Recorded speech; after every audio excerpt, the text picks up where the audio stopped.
আসসালামু আলাইকুম, কেমন আছো তোমরা সবাই? আমি সালিম সাদমান। আজকে চলে আসলাম খুবই ছোট্ট একটা ভিডিও। আমাদের আজকে ভিডিওর টপিক হচ্ছে ভাইরাসের উপকারিতা। আমাদের আজকে টপিকটা কি? ভাইরাসের উপকারিতা। দেখো, ভাইরাস নামটা শুনেই তোমার কি মনে হচ্ছে? আমার জন্য খারাপ, আমার দেহের জন্য খারাপ, এটা ক্ষতি করে থাকে আমাদের। বাট তারপরেও ভাইরাসের একটা গুরুত্ব আছে, উপকারিতা আছে। ভাইরাস কি কি উপকার করতেছে আমাদের, এই টপিকটা নিয়ে আজকে আমাদের এই ভিডিওটা। তো সবাই মনোযোগ দিয়ে ক্লাসটা করো, সবাই ক্লাসটা করো, সুন্দর করে নোট করে নাও, বইতে দাগিয়ে ফেলো এবং ক্লাসটা অবশ্যই শেয়ার করে দাও। আচ্ছা, আমরা তো জানি তাই না, আমাদের যে অণুজীব অধ্যায় আছে, বোটানি অধ্যায় 4, ওই অধ্যায় 3টা টপিক আছে, ভাইরাস, ব্যাকটেরিয়া, ম্যালেরিয়া। ভাইরাস কোন দেশের শব্দ আমরা জানি? ভাইরাস হচ্ছে একটা ল্যাটিন শব্দ। ভাইরাস কোন দেশের শব্দ আমাকে বলো? ভাইরাস হচ্ছে একটা ল্যাটিন শব্দ যার অর্থ হচ্ছে বিষ। তাহলে ল্যাটিন শব্দ ভাইরাস অর্থ কি আমাকে বলো? ল্যাটিন শব্দ ভাইরাস অর্থ হচ্ছে বিষ, তাই না? তাহলে যার অর্থ বিষ, সে কিভাবে আমাদের উপকার করবে? সে কিভাবে আমাদের উপকার করবে? যার অর্থ বিষ, এই কিভাবে উপকার করবে সেটা জানানোর জন্যই আজকের এই ভিডিওটা। তাহলে চলো শুরু করা যাক। তাহলে ল্যাটিন শব্দ ভাইরাস অর্থ কি? ল্যাটিন শব্দ ভাইরাস অর্থ বিষ। এই ভাইরাস আমাদের বা উদ্ভিদের বা প্রাণীর ক্ষতি ক্ষতিগুলো বেশি করলেও এর কিছু উপকারিতা আছে, সামান্য কিছু উপকারিতা আছে। চলো সেগুলো নিয়ে জানা যাক। মনে রাখবা, 1 নম্বর পয়েন্ট, কোনো কোনো রোগের প্রতিষেধক টিকা ভাইরাস দিয়ে তৈরি করা হয়েছে। কি বললাম? কোনো কোনো রোগের প্রতিষেধক টিকা ভাইরাস দিয়ে তৈরি করা হয়েছে। কোনো কোনো রোগের প্রতিষেধক টিকা ভাইরাস দিয়ে তৈরি করা হয়েছে। তোমার এমসিকিউতে আসবে কোন রোগের প্রতিষেধক টিকা ভাইরাস দিয়ে তৈরি করা হয়েছে, অথবা কোন রোগের প্রতিষেধক টিকা ভাইরাস দিয়ে তৈরি করা হয় নাই। তাহলে দেখো, প্রতিষেধক টিকা তৈরিতে প্রথম পয়েন্ট কি? প্রতিষেধক টিকা। কোন কোন রোগের ওষুধ কোন কোন রোগের প্রতিষেধক টিকা ভাইরাস দিয়ে তৈরি করা হয়েছে? দেখো, আমি একটা ছন্দ লিখছি এখানে, জনে জনে পাশে বসে টিকা পেল। ছন্দটা কি? জনে জনে পাশে বসে টিকা পেল। জনে জনে পাশে বসে টিকা পেল। জনে জনে তো হচ্ছে জলাতঙ্ক, জনে জনে থেকে জলাতঙ্ক। পাশেতে হচ্ছে পোলিও, পাশে থেকে পোলিও। বসেতে হচ্ছে বসন্ত, বসে থেকে বসন্ত। জলাতঙ্ক, পোলিও, বসন্ত।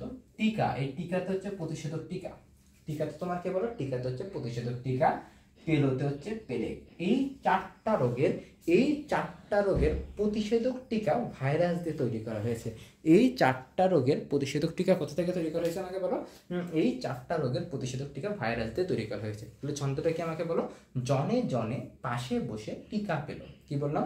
জনে জনে পাশে বসে টিকা পেল। জনে জনে থেকে জলাতঙ্ক, পাশে থেকে পোলিও, বসে থেকে বসন্ত, টিকা থেকে ওই যে প্রতিষেধক টিকা, টিকাতে হচ্ছে প্রতিষেধক টিকা, পেলোতে হচ্ছে প্লেগ।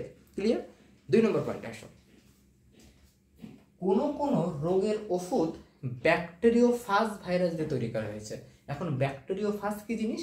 যে যে ব্যাকটেরিয়াগুলো, যে ভাইরাসগুলো ব্যাকটেরিয়াকে আক্রমণ করে তাদেরকে বলা হয় ব্যাকটেরিওফাজ। যে ভাইরাসগুলো ব্যাকটেরিয়াকে আক্রমণ করে তাকে আমি কি বলতেছি? ব্যাকটেরিওফাজ। কোনো কোনো রোগের ওষুধ এই ব্যাকটেরিওফাজ ভাইরাস দিয়ে তৈরি করা হয়েছে। এবার তোমার এমসিকিউ প্রশ্ন আসবে, কোন কোন রোগের ওষুধ ব্যাকটেরিওফাজ ভাইরাস দিয়ে তৈরি করা হয়েছে? টক আম। কি দিয়ে মনে রাখবা? ছন্দটা কি? টক আম। প্রতিষেধক টিকা ছিল জনে জনে পাশে বসে টিকা পেল। আর রোগকে মানে ব্যাকটেরিওফাজ ভাইরাস দিয়ে কোন কোন রোগের ওষুধ তৈরি করা হয়েছে? টক আম। টতে টাইফয়েড, কতে কলেরা, আমতে আমাশয়। তাহলে টক আম, টক আম, টাইফয়েড, কলেরা, আমাশয়। টক আম, typhoid, cholera, আমাশয়। Clear?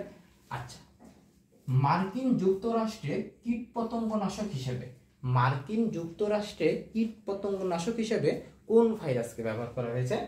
NPV virus. তাহলে মার্কিন যুক্তরাষ্ট্রে কীটপতঙ্গনাশক হিসেবে কাকে ব্যবহার করা হয়েছে বলো? NPV virus. তাহলে কি বললাম? মার্কিন যুক্তরাষ্ট্রে কীটপতঙ্গনাশক হিসেবে, মার্কিন যুক্তরাষ্ট্রে কীটপতঙ্গনাশক হিসেবে কোন ভাইরাসকে ব্যবহার করা হয়েছে বলো? NPV virus, nuclear polyhydrosis virus. Nuclear polyhydrosis virus. খেয়াল রাখবা, কীটপতঙ্গনাশক হিসেবে কোন ভাইরাস বলছে না কোন ব্যাকটেরিয়া বলছে। কীটপতঙ্গনাশক হিসেবে কিন্তু ব্যাসিলাস থুরিনজিনেসিস ব্যাকটেরিয়া ব্যবহৃত হয়, আর কীটপতঙ্গনাশক হিসেবে এনপিভি ভাইরাস মানে নিউক্লিয়ার পলিহাইড্রোসিস ভাইরাস ব্যবহৃত হয়। ক্লিয়ার? আচ্ছা, অস্ট্রেলিয়াতে খরগোশ এত পরিমাণ বেড়ে গিয়েছিল, এই খরগোশ এদের ফসলের চরম মাত্রায় ক্ষতি করতেছিল। এই কারণে অস্ট্রেলিয়াতে খরগোশ নিধনে মিক্সো ভাইরাসকে ব্যবহার করা হয়েছে। অস্ট্রেলিয়াতে খরগোশ নিধনে কোন ভাইরাসকে ব্যবহার করা হয়েছে বলো? অস্ট্রেলিয়াতে খরগোশ নিধনে মিক্সো ভাইরাসকে ব্যবহার করা হয়েছে। তাহলে অস্ট্রেলিয়াতে খরগোশ নিধনে কোন ভাইরাস? Myxo virus. মার্কিন যুক্তরাষ্ট্রে কীটপতঙ্গ নাশক হিসেবে কোন ভাইরাসকে ব্যবহার করা হয়েছে? এনপিভি ভাইরাস, নিউক্লিয়ার পলিহাইড্রোসিস ভাইরাসকে ব্যবহার করা হয়েছে। ঠিক আছে। জেনেটিক ইঞ্জিনিয়ারিংয়ে ভাইরাসকে ভেক্টর বা বাহক রূপে ব্যবহার করা হয়। জেনেটিক ইঞ্জিনিয়ারিংয়ে কোনটাকে ভেক্টর বা বাহক রূপে ব্যবহার করা হচ্ছে আমাকে বলো? জেনেটিক ইঞ্জিনিয়ারিংয়ে ভাইরাসকে ভেক্টর বা বাহক হিসেবে ব্যবহার করা হয়। লাল রঙের টিউলিপ ফুলে যখন ভাইরাস আক্রমণ করে তখন এই লাল রঙের টিউলিপ ফুলে সাদা সাদা দাগ দেখা যায়, তখন এই টিউলিপটাকে বলা হয় ব্রোকেন টিউলিপ। তাহলে আমি কি বলতেছি? লাল রঙের টিউলিপ ফুলে কে আক্রমণ করে? ভাইরাস নাকি ব্যাকটেরিয়া? লাল রঙের টিউলিপ ফুলে যখন ভাইরাস আক্রমণ করে তখন এখানে কেমন দাগ দেখা যায়? সাদা সাদা দাগ দেখা যায়। এই দাগগুলোকে আমি কি বলতেছি?